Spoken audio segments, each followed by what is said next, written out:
जय जिनेंद्र, मैं विनीता जैन आत्मा चैनल पर प्रसारित धार्मिक समाचार देख रहे सभी दर्शकों का स्वागत करती हूँ। चलिए देखते हैं आज के समाचार। श्री गुरु ग्रंथ साहिब जी के 328 स्वरूपों का हिसाब लेने गुरु नानक नाम लेवा संगत SGPC के बाहर धरना लगाकर बैठी है और SGPC से गायब हुए स्वरूपों का हिसाब मांग रही है, जिसके चलते कल SGPC और गुरु नानक नाम लेवा संगत के बीच विवाद खड़ा हो गया, जिसमें कई सिख संगत के कुछ लोग जख्मी हो गए। इसको लेकर SGPC और शिरोमणि अकाली दल की तरफ से बयान दिए जा रहे हैं। यह लोग कांग्रेस की हिमायत प्राप्त हैं और कांग्रेस की शय पर कर रहे हैं। इसका जवाब देते हुए पंजाब सरकार के कैबिनेट मंत्री राजेंद्र सिंह बाजवा ने कहा कि 328 स्वरूपों का गायब हो जाना SGPC की गैर जिम्मेदाराना व नालायकी देखने को मिली है। संगत में आक्रोश है, जिसके चलते वह इन पावन स्वरूपों का गायब हो जाने पर जवाब मांग रहे हैं। जो SGPC पावन स्वरूपों का ध्यान नहीं रख सकती, ऐसी SGPC को चलता करके नई SGPC स्थापित करनी चाहिए। देखो जी, पंजाब सरकार ਨੂੰ ਕੀ ਲੋੜ ਹੈ ਕਰਾਉਣ ਦੀ, ਤੇ SGPC ਵਾਲਿਆਂ ਦੀ ਆਪਣੀ ਨਲਾਇਕੀ ਆ। ਸਰੂਪਾਂ ਦਾ ਹਿਸਾਬ ਕਿਤਾਬ ਉਹ ਨਹੀਂ ਰੱਖ ਸਕੇ ਜਿਹੜੇ ਸਰੂਪਾਂ ਦੀ ਰਾਖੀ ਵਾਸਤੇ ਇੱਥੇ ਬਣਾਈ ਗਈ ਆ। ਸੋ ਆਪਣੀ ਨਲਾਇਕੀ ਕਰਕੇ ਹਰ ਨਾ ਕਾਂਗਰਸ ਦਾ ਲਾ ਦਿੰਦੇ ਨੇ, ਸਰਕਾਰ ਦਾ ਨਾਂ ਲਾ ਲੈਂਦੇ ਨੇ। ਲੋਕ ਆਪ ਕਾਹਲੇ ਪਏ ਨੇ ਵੀ ਮਹਾਰਾਜ ਦਾ ਸਰੂਪ ਜਿਹੜੇ ਨੇ ਕਿੱਥੇ ਗੁੰਮ ਹੋ ਗਏ।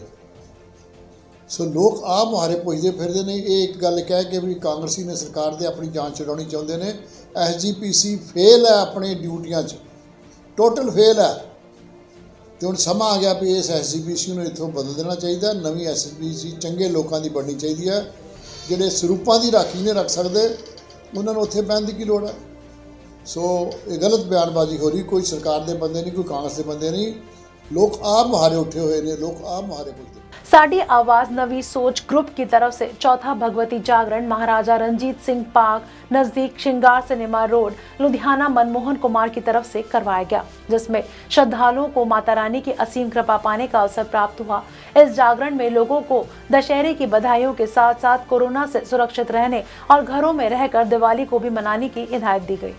माता के दरबार ਦੇ ਵਿੱਚ ਅਸੀਂ ਸਾਰੇ ਮੱਥਾ ਟੇਕਣ ਆਏ ਆ ਔਰ ਇੱਥੇ ਸਾਡੇ ਮਨਮੋਹਨ ਜੀ ਵੱਲੋਂ ਜਾਗਰਣ ਕਰਾਇਆ ਜਾ ਰਿਹਾ ਔਰ ਅਸੀਂ ਸਾਰੇ ਅੱਜ ਸ਼ੁਭ ਅਵਸਰ ਦੇ ਸਾਰੇ ਇਲਾਕਾ ਵਾਸੀਆਂ ਨੂੰ ਬਹੁਤ ਬਹੁਤ ਵਧਾਈ ਦਿੰਦੇ ਆ ਔਰ ਮਾਤਾ ਰਾਣੀ ਅੱਗੇ ਪ੍ਰਾਰਥਨਾ ਕਰਨੇ ਆ ਕਿ ਮਾਤਾ ਰਾਣੀ ਸਭ ਦਾ ਧਿਆਨ ਰੱਖਣਾ, ਆਪਣਾ ਆਸ਼ੀਰਵਾਦ ਰੱਖਣਾ ਔਰ ਮਾਤਾ ਦੇ ਚਰਨਾਂ ਦੇ ਵਿੱਚ ਪ੍ਰਾਰਥਨਾ ਕਰਨਾ ਕਿ ਮਾਤਾ ਆਪਣਾ ਸਾਰਿਆਂ ਤੇ ਮੇਰ ਭਰਿਆ ਹੱਥ ਰੱਖਣਾ, ਆਪਣਾ ਆਸ਼ੀਰਵਾਦ ਰੱਖਣਾ। ਦੀਵਾਲੀ ਆਪਣੇ ਪਰਿਵਾਰ ਦੇ ਵਿੱਚ ਬੈਠ ਕੇ ਦੇਖੋ, ਅੱਜ ਕਰੋਨਾ ਮਹਾਮਾਰੀ ਕਰਕੇ ਆਪਾਂ ਸਾਰੇ ਦੇਸ਼ ਦੇ ਵਿੱਚ, ਸਾਰੇ ਵਰਲਡ ਦੇ ਵਿੱਚ ਤੁਹਾਨੂੰ ਪਤਾ ਕਰੋਨਾ ਮਹਾਮਾਰੀ ਚੱਲ ਰਹੀ ਹੈ ਔਰ ਆਪਾਂ ਨੂੰ ਘਰਾਂ ਦੇ ਵਿੱਚ ਬਹੁਤ ਹੀ ਧਿਆਨ ਰੱਖ ਕੇ ਦੀਵਾਲੀ ਨੂੰ ਮਨਾਉਣਾ ਚਾਹੀਦਾ ਹੈ। ਜ਼ਿਆਦਾ ਜਿਹੜਾ ਬਾਹਰ ਅੱਗੇ ਪਟਾਕੇ ਚਲਾ ਰਹੇ ਆ ਉਹ ਕਿਸੇ ਨੂੰ ਨੁਕਸਾਨ ਨਾ ਪਹੁੰਚੇ ਔਰ ਪਟਾਕੇ ਤੋਂ ਥੋੜ੍ਹਾ ਜਿਹਾ ਪਰਹੇਜ਼ ਕਰਨਾ ਚਾਹੀਦਾ।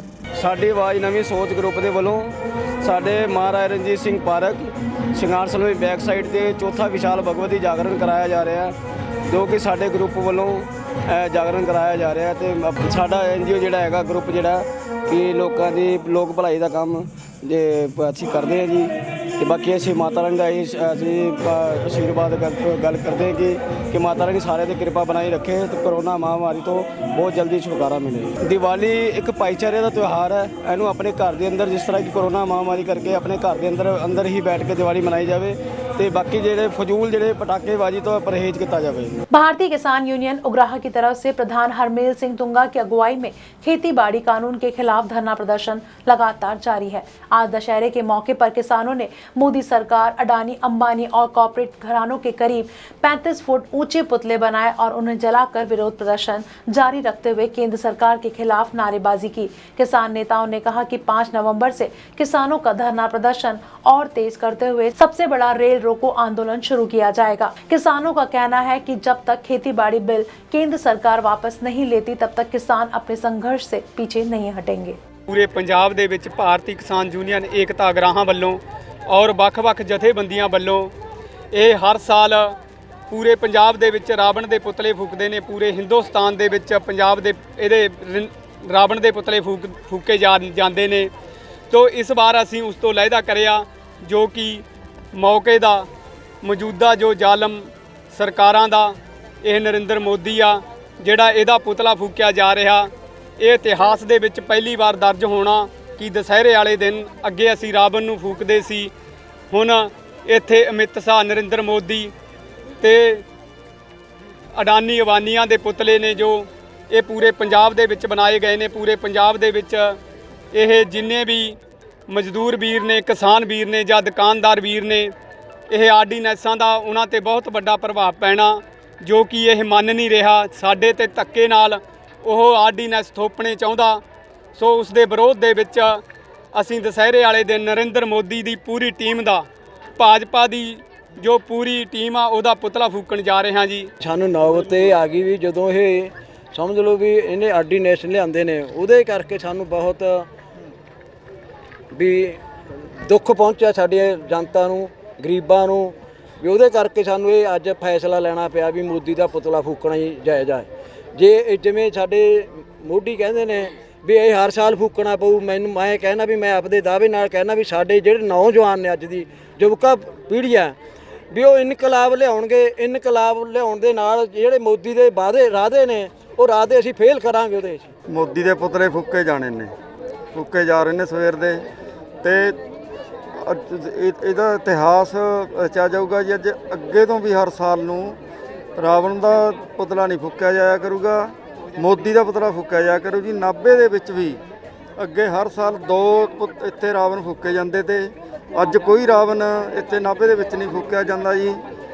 ਸਾਰੇ 90 ਦੇ ਰੇਹੜੀਆਂ ਵਾਲੇ ਵੀ, 90 ਦੇ ਜੀ ਦੁਕਾਨਦਾਰ ਵੀ, ਸਾਰੇ ਭਰਾ ਸਾਡੇ ਕਿਸਾਨਾਂ ਦੇ ਨਾਲ ਕਿਸਾਨ ਵੀ ਸਾਰੇ ਇਕੱਠੇ ਹੋ ਕੇ ਇਹਨਾਂ ਦਾ ਏਕਾ ਹੋਇਆ। ਇਹਨਾਂ ਨੇ ਸਾਰਿਆਂ ਨੇ ਸਹਿਯੋਗ ਦਿੱਤਾ। ਜਿਹੜਾ ਅੱਜ ਦੇ ਦੁਸਹਿਰੇ ਦੇ ਪਵਿੱਤਰ ਤਿਉਹਾਰ ਦੇ ਉੱਤੇ ਮੋਦੀ ਸਰਕਾਰ ਦਾ ਪੁਤਲਾ ਫੂਕਿਆ ਜਾ ਰਿਹਾ, ਇਹ ਇਸ ਕਰਕੇ ਫੂਕਿਆ ਜਾ ਰਿਹਾ ਕਿਉਂਕਿ ਪਹਿਲਾਂ ਰਾਵਣ ਦੇ ਪੁਤਲੇ ਫੂਕਦੇ ਤੇ ਰਾਵਣ ਨੂੰ ਆਪਾਂ ਮਾੜਾ ਬੰਦਾ ਕਹਿ ਸਕਦੇ ਤੇ ਵੀ ਉਹਨੇ ਦੇਸ਼ ਵਿਰੋਧੀ ਗੱਲਾਂ ਕਰੀਆਂ ਨੇ, ਦੇਸ਼ ਨਾਲ ਧੋਖਾ ਕੀਤਾ, ਇਸ ਕਰਕੇ ਆਪਾਂ ਰਾਵਣ ਦੇ ਪੁਤਲੇ ਫੂਕਦੇ ਤੇ। ਪਰ ਰਾਵਣ ਨਾਲੋਂ ਵੱਧ ਕੇ ਨਰਿੰਦਰ ਮੋਦੀ ਨੇ ਦੇਸ਼ ਦੇ ਹੱਕ ਖੋਹੇ ਨੇ, ਕਾਲੇ ਕਾਨੂੰਨ ਲਾਗੂ ਕਰੇ ਨੇ, ਕਿਸਾਨਾਂ ਤੇ ਮਜ਼ਦੂਰਾਂ ਤੇ ਆਮ ਲੋਕ ਵਿਰੋਧੀ ਬਿੱਲ ਪਾਸ ਕੀਤੇ ਨੇ। ਇਸ ਕਰਕੇ ਇਸ ਰੋਹ ਦੇ ਵਿੱਚ ਆ ਕੇ ਪੂਰੇ ਪੰਜਾਬ ਦੇ ਵਿੱਚ ਭਾਰਤੀ ਕਿਸਾਨ ਯੂਨੀਅਨ ਏਕਤਾ ਗਰਾਹਾਂ ਵੱਲੋਂ ਕੋਨੇ-ਕੋਨੇ ਦੇ ਵਿੱਚ ਪੁਤਲੇ ਫੂਕੇ ਜਾ ਰਹੇ ਨੇ। ਖਾਸ ਕਰ ਨਾਭੇ ਦੇ ਵਿੱਚ ਆਪਾਂ ਨੇ 35 ਤੋਂ 40 ਫੁੱਟ ਦਾ ਜਿਹੜਾ ਪੁਤਲਾ ਤਿਆਰ ਕਰਵਾਇਆ। ਭਾਰਤੀ ਕਿਸਾਨ ਯੂਨੀਅਨ ਏਕਤਾ ਗਰਾਹਾਂ ਨੇ ਪੂਰੇ ਸ਼ਹਿਰ ਦੇ ਸਹਿਯੋਗ ਨਾਲ, ਪੂਰੇ ਸ਼ਹਿਰ ਦੇ ਲੋਕ, ਮਜ਼ਦੂਰ, ਦੁਕਾਨਦਾਰ ਸਾਰੇ ਉਰੇ ਇਕੱਠੇ ਆ ਕੇ ਇਸ ਪੁਤਲੇ ਨੂੰ ਅਸੀਂ ਫੂਕਣ ਲੱਗੇ ਆ। ਪੂਰਾ ਵਿਰੋਧ ਕਰਦੇ ਆ। ਅੱਜ ਤੋਂ ਬਾਅਦ नरेंद्र मोदी ਦੇ ਪੁਤਲੇ ਫੂਕੇ ਜਾਇਆ ਕਰਨਗੇ। श्री आत्मवल्लभ जैन उपाध्याय पुराना बाजार दरेसी लुधियाना में चातुर्मास हेतु विराजमान गणिवर्य डॉक्टर श्री इंद्रजीत विजय जी महाराज साहिब ने नवपद ओली के चतुर्थ दिवस पर उपाध्याय जी भगवंत के बारे में बोलते हुए कहा कि उपाध्याय भगवंत का पंच परमेष्ठी में अति महत्वपूर्ण स्थान है। आचार्य भगवंत जिन शासन के राजा हैं तो उपाध्याय जी युवराज हैं। उपाध्याय जी जन समुदाय के साधु साध्वी भगवंतों को सूत्र अर्थ की वाचना देकर शिक्षित प्रशिक्षित करते थे। लगभग 2500 वर्ष बीत गए। कितने? 2500 वर्ष चले गए और ये 2500 वर्षों में यहाँ पर कोई भी तीर्थंकर परमात्मा नहीं हुआ। और आगे भी कहते हैं कि अभी तो 5वां आरा चल रहा है, इसके बाद 6ठा आरा आएगा और सर्पिनी काल पूरा हो जाएगा और उसके बाद उत्सर्पिनी काल प्रारंभ होगा। तो उस समय भी पहला, दूसरा, तीसरा, चौथा इस तरह से आरे प्रारंभ होंगे और उस समय नई 24वीं आएगी। तो जब तक नई 24वीं नहीं होगी वहाँ तक कहते हैं कि यहाँ पर कोई भी तीर्थंकर परमात्मा का सौभाग्य हमको प्राप्त होने वाला नहीं है। तो इतना लंबा समय, तो कहते हैं कि इतने लंबे समय में तीर्थंकर परमात्मा की अनुपस्थिति में हमारे आचार्य भगवंत जिन शासन की बागडोर को संभालते हैं, क्या करते हैं? जिन शासन को चलाने का जो काम है, संचालन का जो काम है, वो आचार्य भगवंत के कंधों पर होता है। और एक के बाद एक आचार्य भगवंत होते रहते हैं, होते आए हैं। सुधर्मा स्वामी जी के बाद जम्बू स्वामी हुए और जम्बू स्वामी के बाद यहाँ पर एक से एक बढ़कर शासन प्रभावक आचार्य भगवंत हुए हैं, जिन्होंने अपने जान की भी बाजी लगाकर जिन शासन की सेवा की है, जिन शासन की रक्षा की है। और हम वर्तमान समय में जो आराधना कर रहे हैं, हमको आराधना का सौभाग्य प्राप्त हो रहा है, तो कहता है कि उसके पीछे अगर किसी को श्रेय दिया जाए, अगर किसी का योगदान है, तो हमारे महान शासन प्रभावक आचार्य भगवंतों का है। किसका है? हमारे महान शासन प्रभावक आचार्य भगवंतों का है। तो तीर्थंकर की अनुपस्थिति में, तीर्थंकर की विरहावस्था में हमारे आचार्य भगवंत तीर्थंकर की तरह जिन शासन की सेवा करते हैं, जिन शासन को संभालते हैं, और इसीलिए हमारे यहाँ पर कहा गया कि तिथयर समोसुरी, जो जिनमयम पयासेई, यानी बताया गया कि तिथयर समोसुरी संजमो जिनमय पयासेई आनम ऐ कमतो सो का पुरिसो न सब पुरिसो। बदी पर नेकी की जीत का प्रतीक दशहरा गुरदासपुर के बटाला में मनाया गया। इस बार कोरोना महामारी के चलते बटाला में केवल रावण का पुतला ही जलाया गया और इस बार रावण का पुतला भी पहले से छोटा बनाया गया। इस मौके पूर्व मंत्री अश्विन सेकड़ी मौजूद रहे। दशहरा कमेटी की तरफ से पुख्ता इंतजामों के तहत रावण दहन किया गया। वहीं रावण दहन के मौके पूर्व मंत्री अश्विनी सेकड़ी ने कहा कि रावण को जलाने के लिए आग लगाई तो आग अचानक ही इतनी जल्दी फैल गई कि विधायक नीचे गिर पड़े, उनके सिर की पगड़ी भी उतर गई और साथ खड़े हुए लोगों ने अश्विनी सेकड़ी को संभाला, जिससे वो बाल बाल बच गए। ਲੱਖਾਂ सालों तो हिंदुस्तान की धरती से मनाया जा रहा है, क्योंकि इस दिन प्रभु राम ने रावण का वध करके इस धरती तो बुराई का नाश किया सी।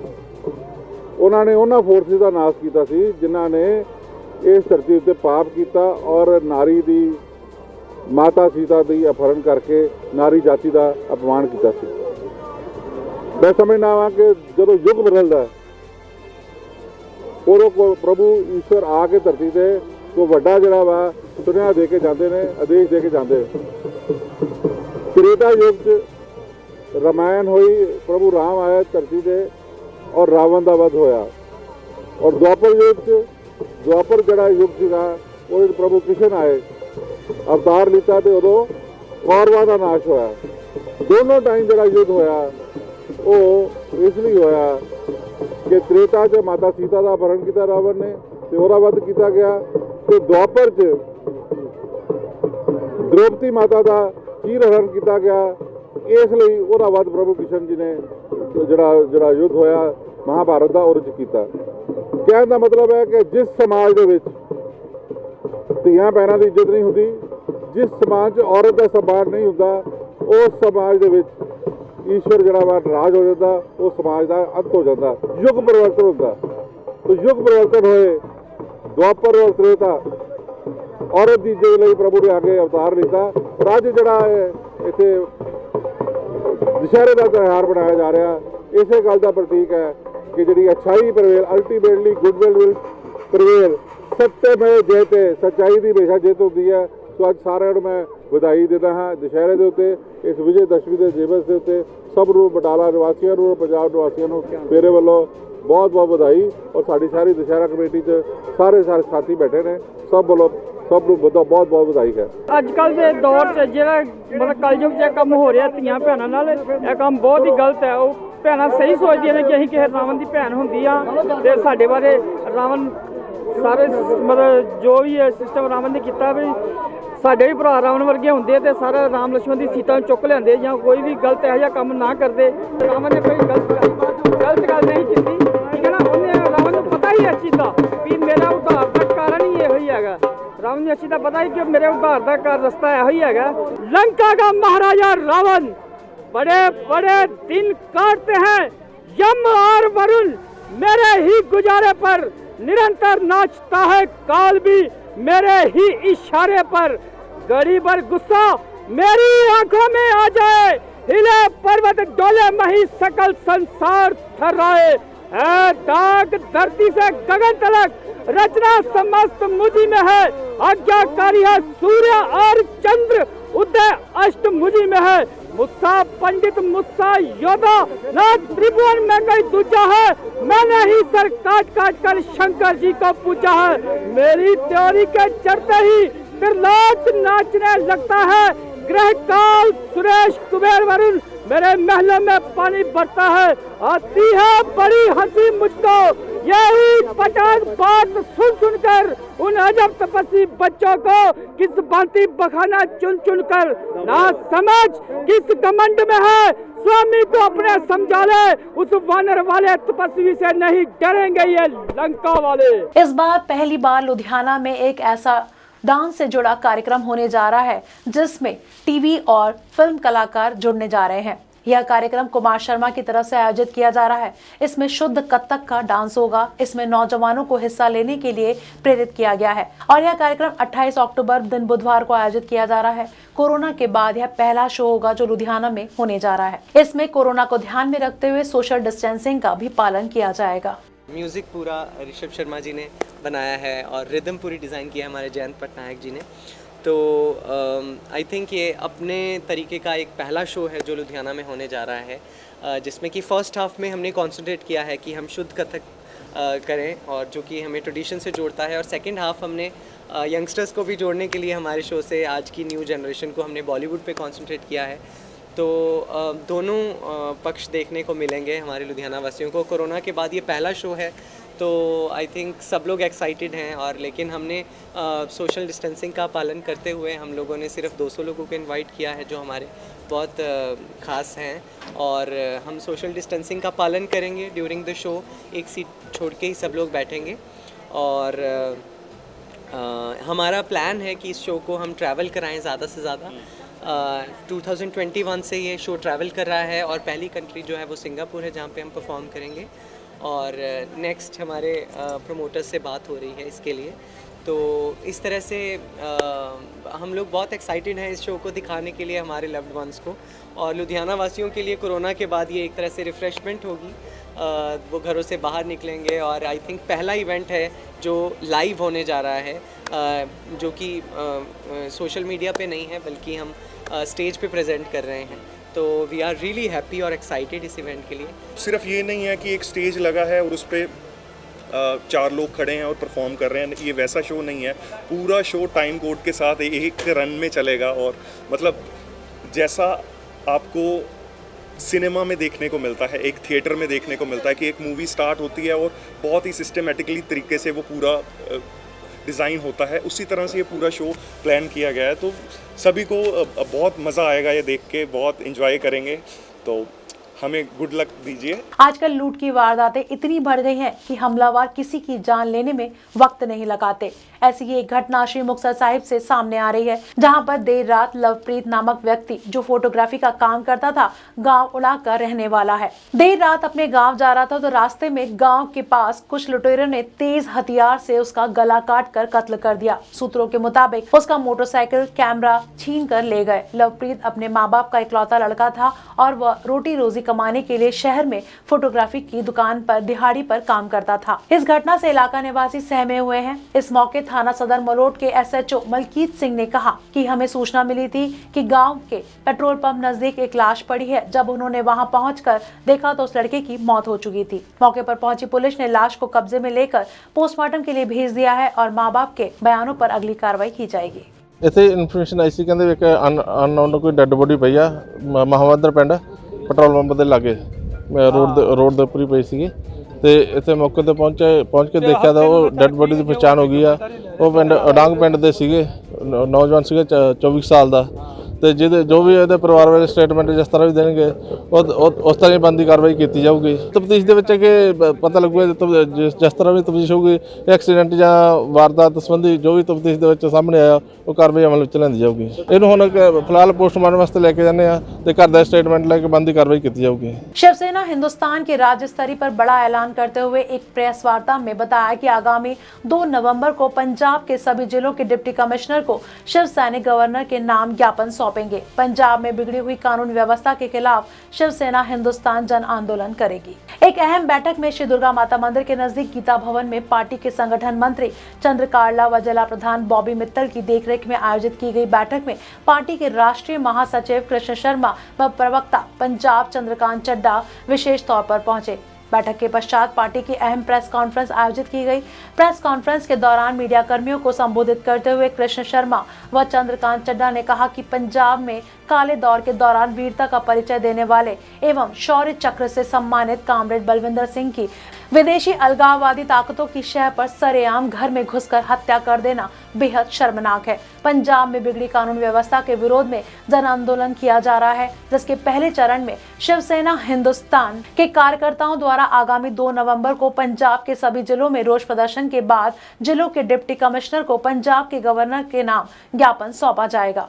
ਅੱਜ शिवसेना हिंदुस्तान के राष्ट्रीय प्रमुख श्री पवन गुप्ता जी के दिशा निर्देशों अनुसार पंजाब दे विच जिहड़ा कि वध रही अपराधिक गतिविधियां और लचर होंदी जा रही कानून व्यवस्था लॉ एंड आर्डर की स्थिति जिहड़ी बहुत ही दयनीय स्थिति विच आ गई है, उस नूं लैके जिहड़ा अंदोलन शुरू किया जा रहा है, जिसकी शुरुआत 2 तरीक नूं पंजाब दे विच जिलाधीश के माध्यम राही ज्ञापन दे के मानयोग गवर्नर साहब नूं इहदी शुरुआत की जाएगी, जिस दे विच असीं कहना चाहते हैं कि पंजाब दे विच जिहड़ा लॉ एंड आर्डर है बहुत ही दयनीय स्थिति जा चुका है।